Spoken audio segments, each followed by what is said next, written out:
Imagine this. It's a quiet Sunday afternoon, and you're sitting with your laptop open, finally deciding to take your finances seriously. You've watched enough videos, read enough advice, and one idea keeps coming up again and again.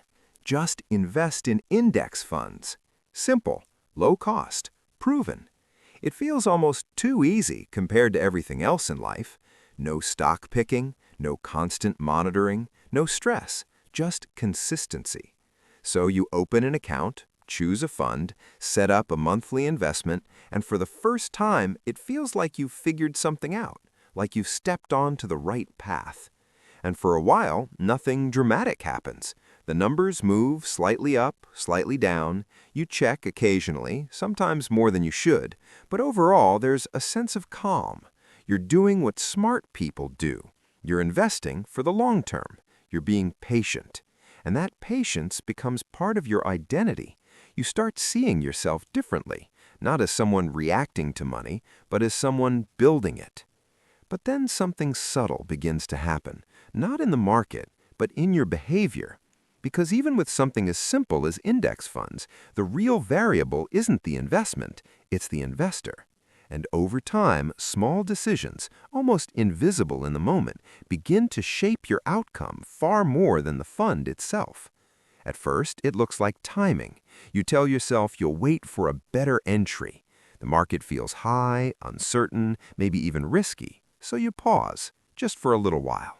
Days turn into weeks, weeks into months, and during that time, nothing feels wrong. You're being cautious, thoughtful. But what you don't see is the cost of that hesitation, not in a single moment, but in the compounding that never started. Then there's the opposite moment. The market drops. Suddenly, everything feels different. The same investment that once felt safe now feels uncertain. And even though you told yourself you were investing for the long term, the short term begins to feel very real. You hesitate again. Maybe you stop investing. Maybe you even pull money out just to feel in control.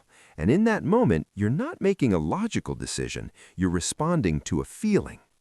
Around this point, it's worth pausing for a moment. If you're watching this and realizing that even the simplest investment strategy can be quietly influenced by your own behavior, you're on Prime Gorilla, where we break down the deeper psychology behind money, investing, and decision-making. If this perspective is helping you see things differently, take a moment to like the video, share it with someone who's trying to start investing, and subscribe so you don't miss what comes next. Because once you zoom out further, you begin to see that the biggest mistakes with index funds are not technical, they're behavioral.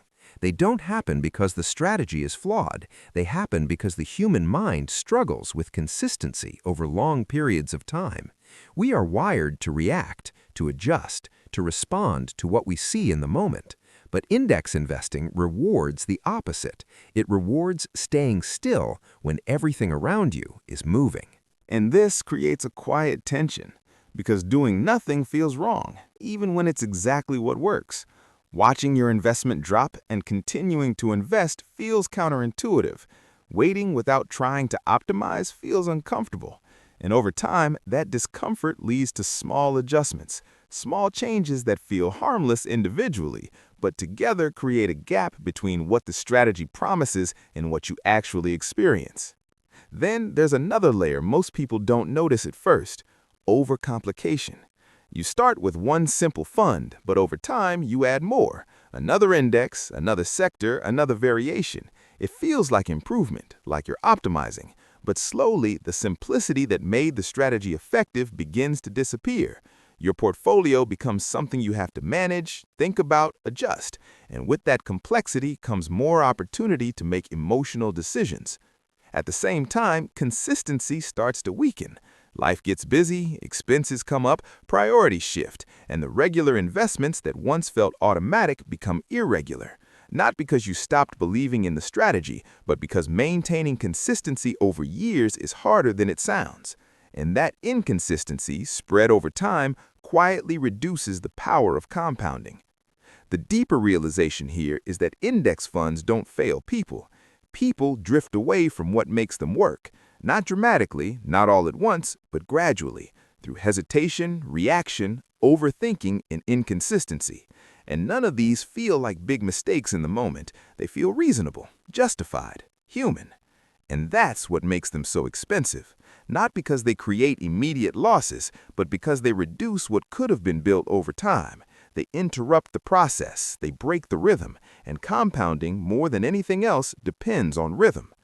So when you hear about mistakes with index funds, it's not about choosing the wrong fund, it's about understanding the environment you're operating in. A system where your biggest challenge is not information, but behavior. Not knowing what to do, but continuing to do it when it feels uncomfortable. And that leads to the final perspective shift. The real advantage in index investing is not intelligence, it's discipline.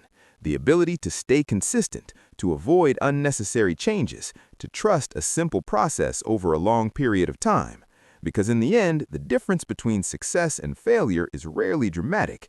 It's the accumulation of small decisions repeated over time.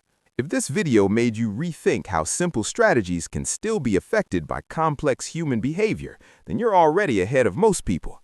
If this video opened your eyes, make sure you subscribe, because what you learn today can save your future tomorrow.